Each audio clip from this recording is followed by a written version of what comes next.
Gold, trusted gold buyers. మీరు తాకట్టు పెట్టిన బంగారాన్ని విడిపించి ఈ రోజు ఉన్న మార్కెట్ ధరకు కొనబడను. నమస్కారం, వెల్కమ్ టు ఐ డ్రీమ్. ధర్మ మార్గం విత్ విజిత కార్యక్రమానికి స్వాగతం. స్వామిజీ, శివుడి గురించి మాట్లాడుకున్నాం కదా. శివుడిని అంటే మిగతా అందరి దేవుళ్ళను కూడా మన ఆధారం కోసమే అయి ఉండొచ్చు, ఇంకే రకంగా అయినా అయి ఉండొచ్చు. రూపం లేకపోయినా ఒక అమ్మవారంటే ఈ రూపం, శివుడు అంటే ఈ రూపం, అట్లా అందరి దేవతలకు అన్ని రూపాలుగా ఒకటి మన మైండ్లో ఉండిపోయింది. కానీ శివుడిని మాత్రమే ప్రత్యేకించి లింగ రూపంలోనే మనం ఎక్కువగా పూజిస్తూ ఉంటాము. అందులో కూడా మళ్ళీ రకరకాల లింగాలు, ముఖ్యంగా పార్థివ లింగానికి చాలా ప్రత్యేకత ఉంది అని చెప్తూ ఉంటారు. ఏంటి ఆ ప్రత్యేకత? పార్థివ లింగాన్ని మనం ఆరాధించడం వల్ల ఎటువంటి ఉపయోగాలు ఉంటాయి? ఇవన్నీ వైజ్ఞానికమైన మూలాలతో, ఇవన్నీ సైంటిఫిక్ ఇన్స్ట్రుమెంట్స్తో కూడి ఉన్నటువంటి సెట్టింగ్స్. ఇవాళ ఈ ప్యాటర్న్ అంతా కూడా అవన్నీ కూడా ఒక్కొక్క రకమైనటువంటి సందర్భానికి, ఒక్కొక్క రకమైనటువంటి ధర్మానికి, స్థితికి, అవస్థకు సంబంధించినటువంటి పూజనీయతలు. ఒక్కొక్క లింగాన్ని ప్రొవైడ్ చేసి మీరు ఈ పాదరస లింగానికి పూజ చేయండి అన్నప్పుడు ఆయన స్థితి ఎలా ఉన్నది, అప్పుల్లో ఉన్నాడా, రోగగ్రస్తుడై ఉన్నాడా, శాపంలో ఉన్నాడా, కర్మలో ఉన్నాడా, పాపంలో ఉన్నాడా, ఈ విధమైన లింగానికి నువ్వు పూజ చేసి ఆ లింగోదక అభిషేక జలమును ప్రోక్షణ చేసుకుంటే పాప ప్రక్షాళన జరుగునని అనేక లింగాలను ఋషులు దర్శించి ఇచ్చారు. లింగం ఒక కన్ను, ముక్కు, చెవి, చేతులు, అవయవాలు లేకుండా నిరాకార స్థితిలో ఎందుకు ఉంటుందంటే అమ్మ, ఈ బ్రహ్మాండం అంతా కూడా అదే స్థితి కాబట్టి, చివరికి ఈ బ్రహ్మాండం అంతా అదే స్థితిలో లయం అవుతుంది, నిరాకారంగానే మారబోతుంది. కాబట్టి సత్యాన్ని చూపించేటటువంటి కోణం అది ఆ శివలింగ ఆకృతి. అందుకే మనకు చెప్తుంటారు కదా, సత్యం శివం సుందరం అని. అవునండి. చివరికి సర్వం అదే ఆకారం లేని స్థితిలోకి వెళ్ళిపోతుంది, నిరాకార స్థితిలోనే ఉండిపోతుంది. ఇవన్నీ మధ్యలో పోయేవి కాబట్టి సత్యాన్ని తెలుసుకొని పూజించు అనడానికి ఆ శివలింగ ఆకారం. అద్భుతం. జన్మ ఎత్తిన తర్వాత ఒక్కసారికి శివునికి నమస్కృతాంజలి చేస్తే ఆ జన్మ పరిపూర్ణమైనట్లే. చాలా ముక్తిదాయకం శివలింగ ఆరాధన, శివలింగ పూజ, శివుని యొక్క ఆరాధనలు. విశేషించి కార్తీక మాసంలో ప్రతి మహిళ సంధ్యా సమయమునందు, ప్రదోష కాలమునందు శివలింగము ముందు చక్కటి దీపాన్ని గనక వెలిగించి నమస్కారం చేసుకుంటే ఆమె ఇల్లు, ఆమె సంసారం పండుతుంది, చల్లగా ఉంటారు. చాలా విశేషమైన ఫలితాలు ఉంటాయి. స్వామిజీ, శివుణ్ణి పూజించే వాళ్ళలో చాలా మందిలో ఒక సందేహం ఉంటుంది, అది నాకు కూడా ఉంది. శివుణ్ణి ఆరాధించే వాళ్ళకి ఆయన అనుకున్నవన్నీ తీరుస్తాడు, కానీ ఎక్కువగా పరీక్షలు పెడుతూ ఉంటాడు, చాలా కఠినమైన ఇబ్బందులకు గురి చేస్తుంటాడు. ఆ తర్వాతే ఆయన ఏదైనా మనకి ఇవ్వదలిస్తే ఇస్తాడు అని చెప్పి అనుకుంటూ ఉంటాం. ఇది నిజమే అంటారా? శివుడు, విష్ణు, బ్రహ్మ, అమ్మ ఇక్కడ ఎవరు కాదు, దేవతలు కాదు. ఈ కాన్సెప్ట్ జన్మ కష్టపడుతుందంటే దానికి ఒక విలువ ఉంటుంది. కారణం, మనకు విలువైనది ఏదైనా దక్కాలంటే అది దక్కే కోణంలో ఇబ్బందులతో అది దక్కింది అంటే దాని విలువ మనకు తెలవాలనే మనకు ఇబ్బందులు వస్తూ ఉంటాయి.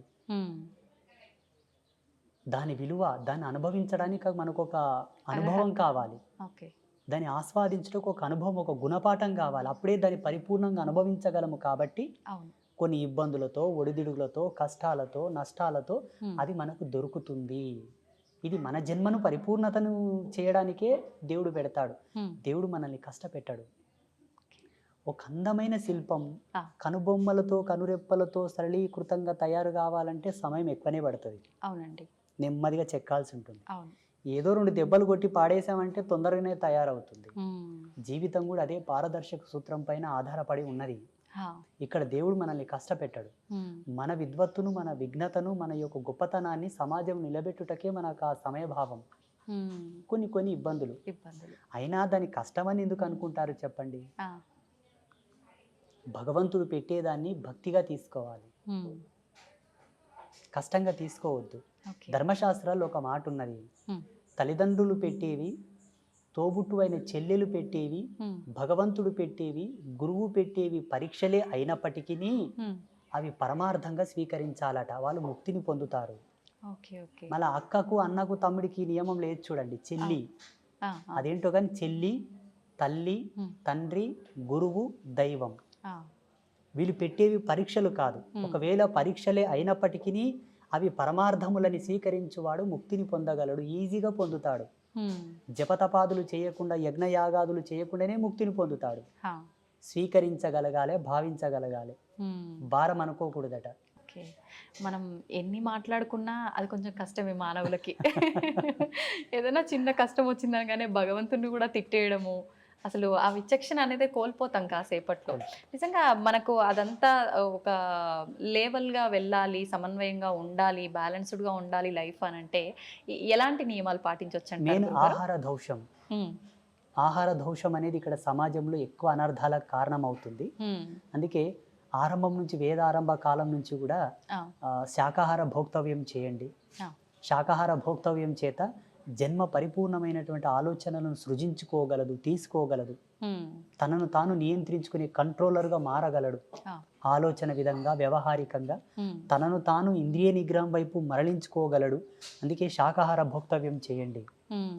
మనకు ధర్మశాస్త్రాల్లో క్లియర్గా చెప్పి ఉన్నారు ఋషులు. ఆ! ఆహారం, విహారం, విచారం, హ్మ్. నిద్ర, ఆహారం, బ్రహ్మచర్యం. ఈ మూడింటిని ఎవరైతే పాటిస్తారో హ్మ్. వాళ్ళు నడిచే దేవుడు. ధ్యానం వల్ల కూడా సాధ్యపడుతుందా గురూజీ? ఆధ్యాత్మికత 3 కోణాల్లో ఉంది. హ్మ్. భక్తి మార్గంతో కొందరు, ధ్యాన మార్గంతో కొందరు, ఆ. జ్ఞాన మార్గంతో కొందరు, యోగ మార్గంతో కొందరు, హ్మ్. త్యాగ మార్గంతో కొందరు. త్యాగం అన్నీ. అక్కడ భక్తి లేదు, పూజ లేదు, యోగ లేదు, ఏమీ లేదు. ఆ! అవధూత తత్వంలో ఉండడం వల్ల కూడా ముక్తిని ఆస్వాదించవచ్చు, మోక్షాన్ని పొందవచ్చు. ఓకే. ఈ 5 మనకు ప్రధానం. హ్మ్. భక్తి మార్గంలో ఈ చాప్టర్ అంతా వస్తుంది. కార్తీక దీపాలు, సోమవార వ్రతం, మంగళవార వ్రతం, అవును. బొట్లు పెట్టడం, మడి కట్టుకోవడం, హ్మ్. నైవేద్యాలు అర్పించడం, పుష్పయాగం, హోమ ధూమాలు, ఇది భక్తి మార్గం. హ్మ్. జ్ఞాన మార్గం అంటారా, భగవంతుడే సత్యమని ఎరింగి ఆయన యొక్క పారాయణలు చేయుట, ఆ. ఆయన మంత్రోచ్చరణ చేయుట, ఆయన యొక్క కీర్తనలు పాడుట, అవును. ఆ కీర్తనల చేత భక్తిని ప్రచారం చేయుట, ఇది జ్ఞాన మార్గం. హ్మ్. హ్మ్. అయితే ఇప్పుడు ఈ ధ్యానం చేయడం అనేది ఏకాగ్రత అనేది అందరికీ కరెక్ట్‌గా సరిపడదు. చాలా రకాల ఇంకా పిచ్చి పిచ్చి ఆలోచనలొచ్చి ఇంక వద్దు అని కూడా ఒక వైరాగ్యానికి వెళ్ళిపోతుంటారని అంటుంటారు. నిజంగా అందరికీ సాధ్యపడాలంటే ధ్యానంలో కూడా ఏమైనా చిన్న మెళకువలు ఏమైనా ఉన్నాయంటారా? ధ్యానం చేయుట అందరికీ సమంజసమే. హ్మ్. కానీ ఆ ధ్యానం నువ్వు చేస్తున్న పద్ధతి తెలియవలే ఫస్ట్. హ్మ్. హ్మ్. ఈ మధ్యలో చేస్తున్నటువంటి ధ్యాన కేంద్రాలు అనుకోండి, మెడిటేషన్స్ అనుకోండి, యోగా సెంటర్లు అనుకోండి, అవును. అవన్నీ కూడా సమ్ క్లాసెస్, హ్మ్. హ్మ్. టీచింగ్ ప్రాసెసెస్ తప్ప అవును. పరిపూర్ణమైనటువంటి విద్వత్తును అవి తీసుకురావు, ఎరుకలోకి అవి తీసుకురావు, అది పరిపూర్ణత చెందించవు. హ్మ్. మేము నువ్వు ఒక ధ్యాన మార్గంలో, ఒక యోగ మార్గంలో ఉన్నవాళ్ళం కాబట్టి అవును. టీవీలలో, వీడియోలలో చూస్తూ ఉంటాము. అందరిని ఒక చోట కూర్చోబెట్టి ముక్కు మూసుకోమంటారు, ఏదో చేయమంటుంటారు. అవును. కానీ అనుభవానికి తక్కినది అది లేదు. హ్మ్. హ్మ్. వాళ్ళ ఇష్టానుసారంగా వాళ్ళు అంతే. అది చేస్తున్నారు. వారి అనుభవం ప్రకారం నలుగురికి చెప్తున్నారేమో. అక్కడ సత్యం అనేది లేదు అని నేను అనుకుంటున్నా. నాకైతే అర్థమైంది అది. ఆహా! మళ్ళీ వాళ్ళకి ఎలా అర్థమైందో నాకు తెలియదు. ఓకే. ఋషి పరంపరానుగతంగా అయితే అక్కడ జరగటం లేదు. హ్మ్. చూడమ్మ, ఒకటే మాట, యథాతథముగా వాస్తవికతను గనక పాటించిన వాడు లాభాలు పొందుట తథ్యము. హ్మ్. అవాస్తవాన్ని, అభూత కల్పనలు గనక నువ్వు పాటించినావు అనుకో, పిచ్చొస్తే తప్ప లాభం రాదు. అవును. అవునండి. ఇది సత్యం. ఇది అందరూ గ్రహించగలగాలి, ప్రేక్షకులు కూడా. అవును. అంత మాత్రానికి ఏదైనా లాభం ఉన్నా, అవాస్తవానికి అది లైఫ్ లాంగ్ అనేది ఉంటుంది అని చెప్పలేం. ఏదో ఒక రోజు అది బయట పడిపోతుంది. దానికి తగ్గ ప్రతిఫలం వాళ్ళు అనుభవించాల్సొస్తుంది. ఇప్పుడు కార్తీక మాస శుభ సందర్భాన మీరు ఇక్కడికి రీచ్ చేశారు కాబట్టి, అవునండి. కార్తీక మాసంలో దుర్గావ్రతం ఒకటి ఉన్నది. హ్మ్. హ్మ్. చాలామంది కార్తీక మాసం అంటే శివకేశవులకు అన్వయం చేసి ఉభయ తెలుగు రాష్ట్రాల్లో దీపాలు పెట్టడం, అవును. పూజలు చేయడం ఉన్నది. అవునండి. శివకేశవుల యొక్క ధర్మపత్నులు కూడా ఒక వ్రతం చేశారు కార్తీక మాసంలో. ఎవరి వ్రతం చేశారు? ఆ! మీరేమో కృష్ణుడు దేవుడు, రాముడు దేవుడు అంటున్నారు. అవును. వాస్తవంగా రాముడు, కృష్ణుడు ఇద్దరు కూడా దేవతలే, దేవుళ్ళే. హ్మ్. ఋషులే వాళ్ళకు యజ్ఞపట్టం ఇచ్చారు, యోగదత్తం చేశారు. నేను కూడా చెప్తాను. హ్మ్. శ్రీకృష్ణ పరమాత్మ యొక్క ధర్మపత్ని సాక్షాత్తు లక్ష్మీ అంశ సంభూతురాలైన రుక్మిణీదేవి కూడా కొందరు వ్రతాలు చేసింది. ఎవరి వ్రతం చేసింది? హ్మ్. తన పతియే దైవము కదా, అవును. మళ్ళీ ఎందుకు వ్రతం చేయలే రుక్మిణీదేవి? ఆ! చెప్పండి. పార్వతీదేవి కూడా వ్రతం చేసింది, హ్మ్. కాత్యాయనిదేవి వ్రతం చేసింది, ఆహాహా! శ్రీమన్ మహాలక్ష్మి వ్రతాలు చేసింది. ఆ! ఎవరి వ్రతం చేశారు? వాళ్ళ పతులే దైవములు కదా. అవును. అవును. ఇంద్రుడి యొక్క భార్య కూడా వ్రతం చేసిన శచీదేవి. హ్మ్.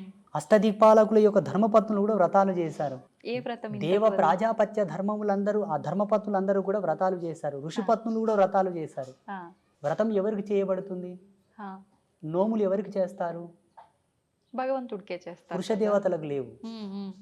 అంటే అందరినీ సృష్టించింది ఆదిపరాశక్తి లలిత అమ్మవారు కాబట్టి ఆమెకు సంబంధించిన వ్రతం ఏదైనా ఉందా? ఎగ్జాక్ట్లీ. ఆ! అస్తు అస్తుమే సదాశివో అస్తు, ఇది హ్మ్. సత్యం. ఓకే. కానీ ఎక్కడ చేస్తున్నారు ఇప్పుడు? ఆ! చేయట్లే. సత్యాన్ని కనుమరుగు చేశారు కావాలని. అందుకే జనాలకు ఆధ్యాత్మికత రుచించటం లేదు.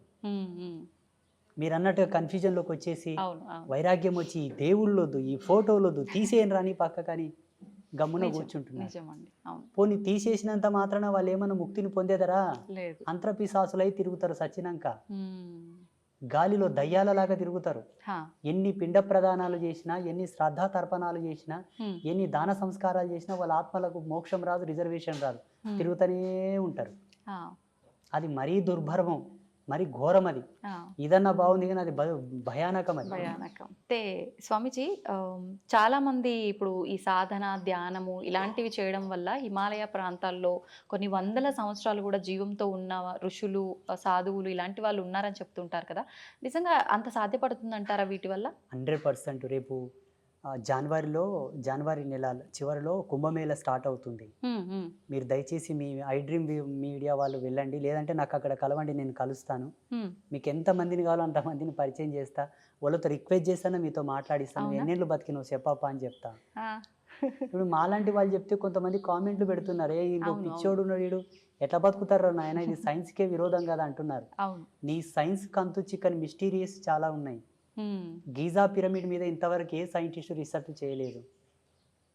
ఔరంగాబాద్లో ఉన్న కైలాస టెంపుల్ మీద ఏ సైంటిస్టు రీసెర్చ్ చేసి రికార్డు ఇవ్వలేదు. వీటి గురించి మీకెందుకయ్యా? మీకేమైనా ఆధ్యాత్మికంగా పట్టున్నదా? సాధన మర్మములు తెలుసా మీకు? యోగ మూలాలు తెలుసా మీకు? జరిగాయి కదా అలాంటివి కేరళ సైడ్, అలాంటివి మళ్ళీ మన దగ్గర కూడా వచ్చే అవకాశాలు ఉన్నాయని చెప్పి, చాలా ప్రాణ నష్టం కూడా జరుగుతుందని చెప్పి కొంతమంది చెప్పారు ఆ మధ్య కాలంలో. మళ్ళీ అలాంటివి ఏమైనా రాబోతున్నాయంటారా? ఈ భారతదేశం చాలా గొప్పది, మనమందరం గర్వపడాలి. ప్రపంచమంతా అతలాకుతలమైపోయిన భారతదేశానికి ఏమీ జరగదు. కాలధర్మ సిద్ధాంతంలో మనము కొంత ఏగవలసి ఉంటే ఏమో అట్లా వచ్చిపోతాయి తప్పిస్తే మనకు ఏ భయము లేదు. ఎందుకంటే మన దేవాలయ వ్యవస్థ అంత గట్టిది. చూడండి, భవిష్యత్తులో ఒక 10-15 సంవత్సరాల్లో జరగబోతుంది ఇది. ఏంటంటే ప్రపంచమంతా స్వేచ్ఛావాయువులు పీల్చుకోవడానికి భారతదేశానికి వలస రాక తప్పదు. బుక్కెడు గాలి పీల్చుకొని వస్తాం, ఇండియాకు పోయాను వస్తారు చూడండి. అవునా? ఆల్రెడీ స్టార్ట్ అయిపోయింది. ఈ భారతదేశం చాలా గొప్పది, అందులో మన హిందూయిజం చాలా గొప్పది. అవును. ఈ ధర్మాన్ని ఎందుకు కాపాడమంటున్నామంటే భావి తరాలకు మీరు కోట్లు గడించి ఇవ్వక్కర్లా, ధర్మాన్ని ఇవ్వండి చాలు. అంతే. ఎలా ఇవ్వాలి ధర్మాన్ని? నీ పిల్లలకు చెప్పాలి, ఒరే నువ్వు పుట్టుకతోనే ధర్మం నీ పక్కన పుట్టిందిరా, కారణం నువ్వు పుట్టుకతోనే పురుడు చేసినాం, పురుడు ఎక్కడి నుంచి వచ్చింది? సనాతన ధర్మం నుంచి వచ్చింది. నీకు నామకరణం చేసినాం, నీ పుట్టుకతోనే ధర్మం నీ తోబుట్టు అయిందిరా. ధర్మం నీ చెల్లెలు లాంటిది, అక్క లాంటిది, అన్న లాంటిది, తమ్ముడు లాంటిది. వాళ్ళకి ఏమైనా జరుగుతూ ఉంటే చూస్తూ ఊరుకుంటావా మూర్ఖుడా? ధర్మ విఘాతం ఎక్కడ జరిగినా నువ్వు పోరాడాలని అని చెప్పి పిల్లలకు మనం మోటివేట్ చేయాలి. మళ్ళీ అంతే కదమ్మా, పుట్టినప్పటి నుంచి మనకు ధర్మంతోనే కదా అన్ని నేర్పి, అక్షరాభ్యాసము, ఉపనయనము, యజ్ఞోపవీతము, ఇవన్నీ మనకు ధర్మంలోని భాగాలే కదమ్మా. సంస్కృతి ఇచ్చింది మనకు, టెక్నాలజీ ఇవ్వలే. టెక్నాలజీ లేదండి. మనం నిత్యం అనుభవించే వాటిలో ఇప్పుడు మీరు చెప్పినట్టుగా పుట్టుక నుంచి చావు వరకు ప్రతిదీ ధర్మంతో సైన్స్తో కూడి ఉంది. ప్లస్ మధ్య మధ్యలో మనకు పండగలు ఇలాంటి వాటి ద్వారా కూడా ఇంకా మన ధర్మం యొక్క గొప్పతనాన్ని కూడా తెలియజేస్తూనే ఉంటారు ఎప్పటికప్పుడు. క్రమశిక్షణ, అవును, నిబద్ధత, మహిళ యొక్క గౌరవ సూచకం, కుటుంబంలో ఒక మంచి సంఘీభావం, సమతుల్యత, ఐక్యమత్యం, మంచి సోదరభావం నెలకొనడానికి కూడా మన సంస్కృతులు, మన పండుగలు పెట్టారు మన వాళ్ళు. ఎప్పటికప్పుడు బూజు దులుపుకొని ఇల్లంతా తోరణాలు కట్టుకొని ప్రాణవాయువుని ప్రజ్వరిలింపజేసుకోవాలని చెప్పి పిండి వంటలు, ఆరోగ్యంలో కూడా పలు మార్పులు రావచ్చు అని చెప్పేసి ఆహార పదార్థాలు భోక్తవ్యం చేయడం ద్వారా జెనెటిక్ రిఫార్మింగ్ కూడా నెగిటివ్ కాకుండా పాజిటివ్ ఉండడానికి ప్రతిదీ పరమార్థం, ప్రతిదీ అద్భుతం, ప్రతిదీ ఒక అమోఘం. మన దాంట్లో ఏది కూడా వేస్టేజ్ లేదు మన సనాతన ధర్మంలో. మేధావులేమో ఇదంతా మూఢనమ్మకం అంటారు, పిచ్చి. అవును, మూఢనమ్మకం, అసలు దేవుడు వాళ్ళ పిచ్చి. వాళ్ళు ఇంకా ఎల్కేజీ స్టడీలో ఉన్నారు వాళ్ళు. నా దృష్టిలో వాళ్ళు చిన్నపిల్లలు, నా దృష్టిలో, నా భావనలో. మూఢనమ్మకం అనడానికి సనాతన ధర్మంలో ఏమీ లేదమ్మా. నిమ్మకాయ తీసేసినా కూడా అది నమ్మకమే, ఒక విశ్వాసం. దాంట్లో విఘ్నత ఉన్నది, విజ్ఞానం ఉన్నది. నిమ్మకాయలు తీసేయడం, గుమ్మడికాయలు దిష్టి తీయడంలో కూడా విజ్ఞాన ఫార్ములాస్ నేను చూపిస్తా. రమ్మని నాతోనికి జన విజ్ఞాన వేదిక పెద్ద మనిషి వస్తాడు, మీరు రీసెర్చ్ చేయలేదు దాని మీద. ఇప్పుడు భగవంతుడు ఉన్నాడు అని అంటే ఖచ్చితంగా దుష్ట శక్తులు కూడా ఉన్నాయని చెప్పి అంటుంటారు. ఉన్నట్టేనండి? లైవ్లో ఉన్నాయి, ఇప్పుడు మన పక్కలో కూడా ఉన్నాయి కొన్ని. అవునా? ఆ, మీకు కనిపిస్తాయా? మన కెమెరా పిక్సెల్ తక్కువ ఉంది, లేకపోతే రికార్డ్ అవుతుండే. ఆ, ఓకే. ఒక టోనోమీటర్ తీసుకురావాల్సింది మీరు, దాని సౌండ్స్ మీరు వినేవాళ్ళు ఇప్పుడు. ఆ, ఓకే. భయం వేస్తుందండి. ఏం భయపడాల్సిన అవసరం లేదు. సాధువుని చూస్తే యమభటులే బెదురుకుంటారు. అవేం చేస్తాయి మనల్ని? మీరు అడిగారు కాబట్టి ఉన్నాయి, ఎప్పటికెప్పుడు ఉంటూ ఉంటాయి, భయపడాల్సిన అవసరం లేదు. ఓకే. ఒక సువాసిని సాంప్రదాయకమైనటువంటి కుంకుమను ధరిస్తే భూత ప్రేతములు ఆమెకు దండం పెట్టి పోతాయట. సాంప్రదాయకమైన కుంకుమ అంటే ఇప్పుడు బల్కంపేట ఎల్లమ్మ ఉన్నది, అవునండి. అమ్మ పాదాల కాడే కుంకుమ నెలకో 2 నెలలకు వెళ్ళి ఇంట్లో స్టోర్ చేసుకోవాలి. మీరు డ్యూటీకి వెళ్ళేటప్పుడు ఇంత నష్టం తగిలించుకొని పోతే దిష్టి బారదు, దిష్టి బారదు. ఇప్పుడు వాళ్ళే అనుకోండి మీ మీద కొంత, మీరు మంచిగా అందంగా తయారై వస్తే కొంత ఏదో జలసిగా ఫీల్ అయిపోతుంటారు అనుకోండి, ఆ దిష్టి మీకు వారదు. ఆ కుంకుమలో ఉన్న ఎనర్జీ దాన్ని అక్కడనే పంపిస్తుంది. నా భక్తురాలు అక్కడనే పో అంటది సీదా. మన బదులు అమ్మవారే ఫైట్ చేస్తారు. సాంప్రదాయకమైన తిలక ధారణ అంటే ఇదే. కెమికల్తో కూడిన కుంకుమలు పెట్టుకుంటే రాదు. మళ్ళా భగవత్ ప్రసాదితమైనటువంటి భగవత్ ప్రాధాంకితమైనటువంటిది ఏది ధరించినను మనకు ఈ దయ్యాలతోటి దుష్ట శక్తులతో ఎటువంటి భయం లేదు. మరొక మంచి ఎపిసోడ్లో ఇంకా కొన్ని విషయాలు మీతో మాట్లాడాలని ఆశిస్తున్నాను. ధన్యవాదాలండి. ఐ డ్రీమ్ మీడియా ప్రేక్షకులకందరికీ ఒక సన్యాసిగా, ఒక బ్రహ్మచారిగా మా యొక్క ఆశీస్సులు.